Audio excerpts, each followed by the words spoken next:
UFC is filled with all kinds of hard-working fighters, but even after spending years in the ring, many are just downright terrible. Today, let's look at the worst UFC fighters of all time, starting with a man who faced some back-to-back devastating losses in the ring, Marcus Brimage. Marcus Brimage's early UFC career saw him establish himself as a dangerous striking threat. In his first 2 years with the team, he went on a 3-fight victory run. However, these boxers aren't exactly household names, so his victories don't really register with the public. Over the course of his UFC career, he acted as a gatekeeper for a number of rising talents. He suffered a devastating defeat at the hands of Conor McGregor's first professional fight, a knockout loss. Soon after, he faced Cody Garbrandt, who knocked him out as well. These defeats at the hands of top-tier competitors revealed that Marcus lacked the necessary skills to win the coveted UFC championship. Back in 2015, he fought Jimmy Rivera for the last time, and naturally, he was defeated once again. Jeez, that's a lot of back-to-back losses. Maybe the sport just wasn't meant for him. Yes, man, they force contact, so they make sure that you can't do anything outside to take your attention away from the house. Next is a man who showed his skills in yard brawls but couldn't make it through in the ring, Kimbo Slice. Considering Kimbo Slice's clear lack of talent, it's surprising to imagine that he was a highly popular MMA fighter at one time. Despite his horrible UFC and MMA career, Kimbo was undisputedly the best when it came to street fights and backyard brawls.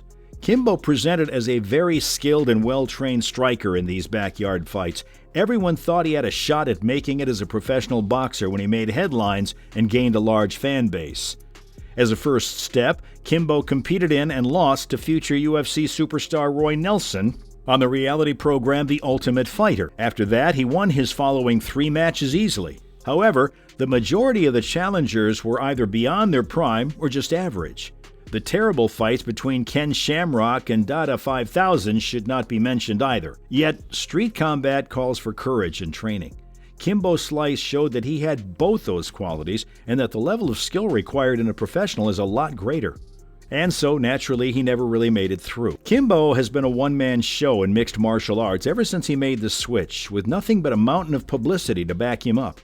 Looks like all that hype was for nothing. To think he might make it to the top of the sport ever is an insult to the many serious competitors who have devoted their lives to the sport. I haven't won all my fights, but when it comes down to my family, I'm gonna win this one. Up next is a man who faced one of the most embarrassing losses ever, Josh Hendricks. Hendricks, a native of Ohio, was picked to make his octagon debut against Gabriel Gonzaga at UFC 91.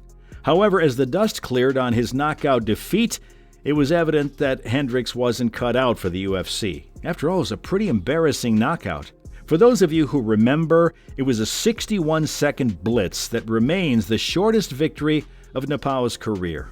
Yikes. The knockout was so bad that many spectators thought he'd never be able to get back up again, figuratively speaking. Sport just wasn't his cup of tea, and to be honest, he never looked like a fighter either. Not that there's anything bad, he just wasn't cut out for it. Soon, the officials realized it too, and the UFC released him. As of now, all that we know of Josh is that he's another name in Gonzaga's long list of opponents. To the right side. That'll be tough, E-Top.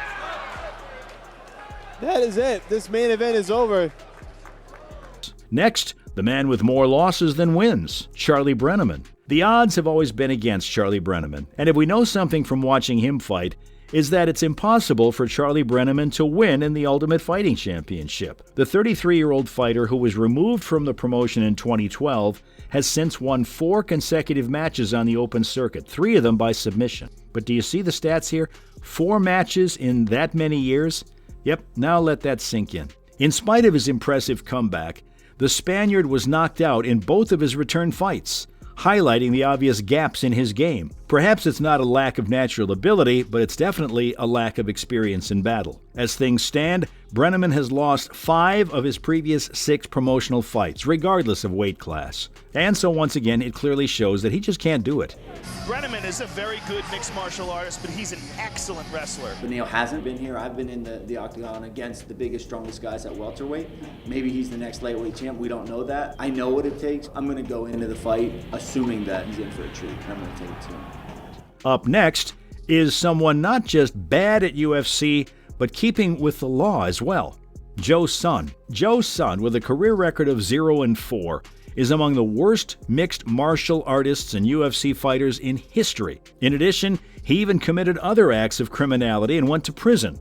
Sun was there during the start of mixed martial arts in the UFC. While Sun did make an appearance at UFC 3 as Kimo Leopoldo's cornerman, he did not make his official mixed martial arts debut until UFC 4. Interestingly, he entered the octagon as the creator of a new type of taekwondo called Jo San-do. Joe, despite his background in martial arts, was submitted in the first round of his professional fight debut by Kenpo Karate competitor Keith Hackney. Then he was cast as the bad guy in the first Austin Powers International Mystery film after a disappointing debut. Looks like he himself realized that UFC wasn't meant for him. Why else would he have gone for such a huge career change? Then in 2002, he went back into the ring and promptly lost 3 more matches. Geez, maybe he should have stayed in the film industry. He may have had a black belt in Taekwondo, but he never showed us any signs of using it or any other UFC skill for that matter. I lost all my fights. I was in UFC 4. I did Pride 2002, February and July. I lost both fights. I pro wrestled there for a little while. Next is a fighter known for his terrible fitness state, Greg Hardy. Right now, Greg Hardy is competing in the UFC's heavyweight division. Despite having played professional football before joining the UFC, he's more renowned for his glass chin and awful cardio than for his knockout power. In fact, his cardio was so bad that this one time he had to take an inhaler to catch his breath. And then all hell broke loose. When he was spotted using the inhaler, the entire UFC fan base got involved in a heated debate. The fact that he was able to get away with what was clearly unlawful behavior in the UFC only ended up making the fan base even madder. Then at one point, the public became so used to his elimination that they started celebrating his defeat. As a loser, Greg was just as bitter as everybody else. This one time, Australian heavyweight Tai Tuivasa knocked him out. Greg, unable to accept the loss, deemed Tai's punch a lucky shot and even demanded a rematch. Wow, the audacity. His request for a rematch was denied by the UFC, and instead, he was paired with an unproven opponent. And then, the least he could have done was to prove himself in that match, right? Well, that didn't really happen. Greg, being Greg, just ended up getting knocked out again. LOL. Geez, we're getting secondhand embarrassment just talking about it. Like going to Disney World, man. It's been a roller coaster like none other, baby.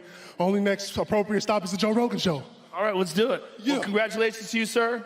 Look forward to seeing you again. Greg Hardy, ladies and gentlemen. Finally, we have a fighter who was so bad that he decided to become a manager instead. Tiki Goshen. Having lost 4 straight fights by stoppage, Tiki Goshen has one of the worst records in UFC history. Goshen seems to have no idea what he's doing when he steps into the cage. Before being an assistant coach on The Ultimate Fighter for 2 seasons, Goshen was defeated by submission in both of his professional MMA matches.